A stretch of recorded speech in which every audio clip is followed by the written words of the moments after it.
Okay, welcome back to the Voiceflow tutorial. In this video, we'll start building out the chatbot, right, that we discussed in the last video. So if you look to the left, these are the major tools that we will be, learning in this set of tutorials. The first one, the talk, it's basically a set of components or steps that allow your chatbot to be able to give an output, right? So it's able to send a message to the user, it's able to take in a prompt, which is like an instruction, and then do something based on those instructions, right? And then you have your image step, right? If you want your chatbot to be able to give off to be able to send images. You have your card step. If you want your chatbot to be able to send images on cards, and if you want, and your carousel step, just a bunch of cards, right? Then you have the listen step. So this is where your user is able to provide input to the chatbot. So you can provide input via buttons, via a choice step, or a capture step. We will look into all these in this video and the next set of videos. Then you also have logic. So here you have the condition step, which basically allows you to be able to perform certain tasks based on a particular condition. Then you have the set step, which is used for setting a variable. You have the component, and you also have the end, right? So the component, basically it bundles several pieces of logic together into one component, and then you're able to use that component in any area of your Voiceflow workflow, right? And then you have the end step, which basically signifies the end of your entire workflow, right? And then you have this dev section here, where you're able to incorporate code into the Voiceflow workflow, right? This is one of the things that makes Voiceflow really powerful, right? Because you're able to now take matters into your own hand, and in case there are some limitations that these tools here have, you're at least able to manipulate your data or do what you need to do, to be able, with code, to be able to get the result you want, right? We'll discuss all these as well, and this API step is the one I was telling you about in the last video. Okay, so let's start building. So the first thing we want our chatbot to do is to be able to greet the user when they maybe open up the application or are about to start filling or start responding to the feedback questions, right? So the first thing we will do is to grab the message step, right? Which is, like I explained earlier, to send the message to the user. Actually, this looks really large, so let me just minimize it a bit, right? Okay, great. So let's drag this, connect it here, and then we click inside this. Now we can see we can enter a message. So this is the message we expect the chatbot to let the user know. So you could say something like, "Hi, I'd love to collect your feedback. Let's begin." Right? So this is already perfect, but now sometimes you don't want your chatbot to keep asking the same questions, right? To make it more dynamic, so you could just use variants. You could create variants of this particular question, or of this particular prompt, of this particular message, right? So you can just generate 1, 3, or 5, or you can even generate more, but we'll just go with 3. Generate 3 variants. So you can see, "Hello, I would appreciate your feedback. Let's get started. Hi there, I'm interested in hearing your feedback. Shall we start?" You understand? So it basically generates 3 different variants. So all those variants are basically, I think they are randomly selected, right? So at the beginning of every new transaction, right, or every new rating, the message that your chatbot will send will be different. Good. So now we can also name this block if we want, right? So we can say this is in the introduction block, right? That's one thing. Then the next thing we can do is to, after we've welcomed the user, what we would like to do is to ask for the user's name, right? So we can drag another message step here. Oh, and really, before we even do that, I always advise, if you don't know, because right now we don't even know how our chatbot works. We don't even know whether it works or not.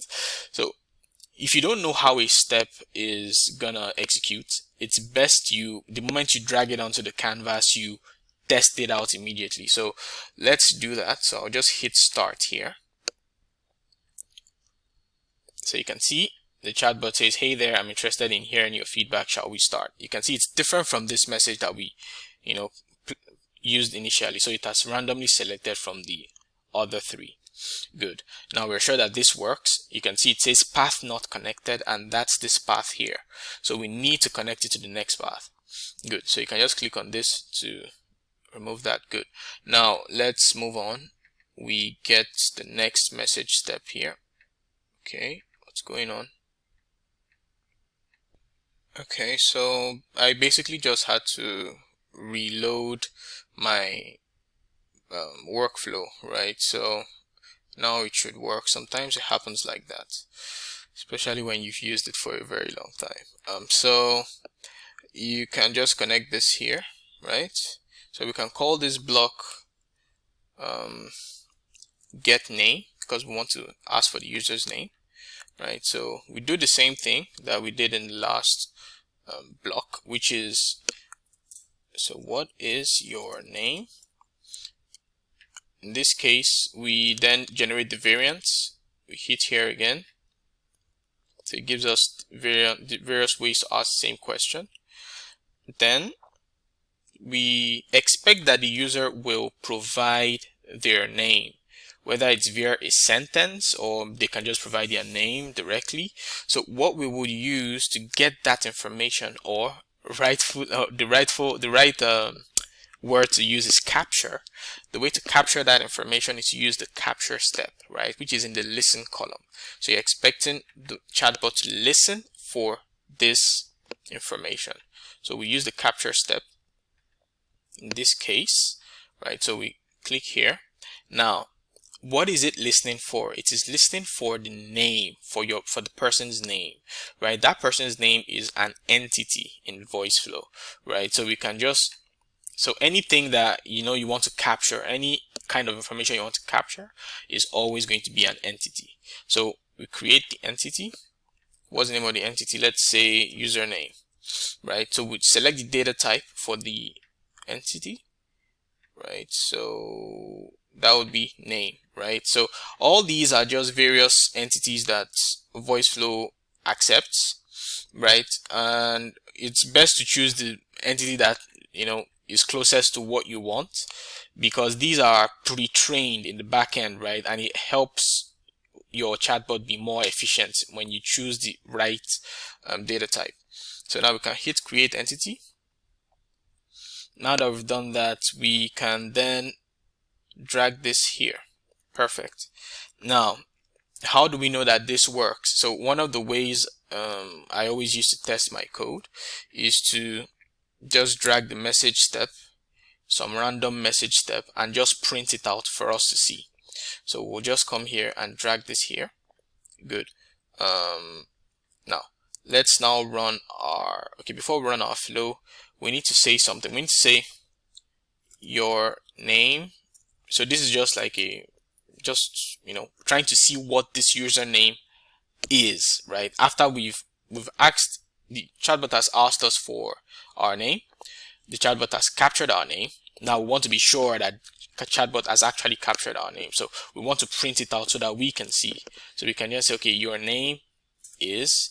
Now we can reference this username entity by simply using a curly brace or curly braces, right? So we just use curly braces. You can see it already brings out some options. So if I start typing username, you can see it already brings out username. So just click on that, and then what you should see is, if you say my name is Michael, or if you say if you give your name to be Michael, you should see your name is Michael here. Good. So now let's test out this flow. So run this again. So we can just say Michael.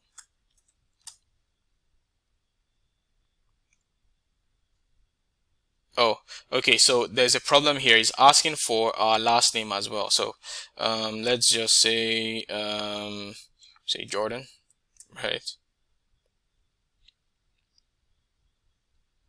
So look at this. It says your name is Michael Jordan, right? So we are sure that it works up until this point. Great. So now also notice that it is doing some things here, right? So if you look at this, the capture step that we added here is extracting the username entity, right? So if you click on this drop down, you should be able to see some information. This is not really useful, but you can, I think you can click on this, and then so you can see, you can read here, result fulfilled. Rationale: the user has provided both their first name, Michael, and last name, Jordan, fulfilling the requirement of full name. Good. Then we then have this. So the entities extracted: name, username, value, Michael Jordan. So you're sure that this information has been captured in the back end of your application. Good. So now, this is a problem, right? Because I mean, while a user is trying to give feedback, right, you don't want, once the user has given you one name, because people are impatient, right? User has given you one name, there's no need for you to ask for their last name, right? So it will be best if we can program Voiceflow, program the chatbots to only accept one name, right? And how we do that is this. So we will simply go to the capture step, right, where we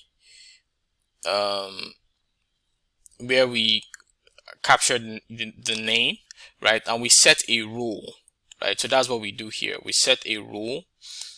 So basically telling your chatbot, okay, this is what you should do. You should not accept more. You should accept the name that the user provides, right? So you can just say, if the user gives just one name, do not reprompt or ask for another name. Use the name given as is. I don't know. Anyways, hopefully this works. So we can then test our flow again. So if I say Michael, you should see your name is Michael. Good. So you can see it works. So it followed the rule that we gave it. So now we can then proceed to, so we can just basically click on this, then disconnect this, right? We don't need it anymore. Now we can continue with our flow. So the next thing we will do is to basically ask for the user's rating and the comment. Now, one last thing before we end this video is to make this a bit more portable, right? So one thing you can do is that you can combine a message and a capture step. You can combine several steps together into one step, but into one block, sorry. But it's usually very intuitive when you have like a question and then the answer or the captured answer in one block. So you can just drag this in here, right? So now you know that this block is getting the name of the user. You understand? So that is the end of that. So in the next video we will proceed with the chatbots build, and I hope it has made sense so far. Thank you very much for watching. I'll see you in the next one.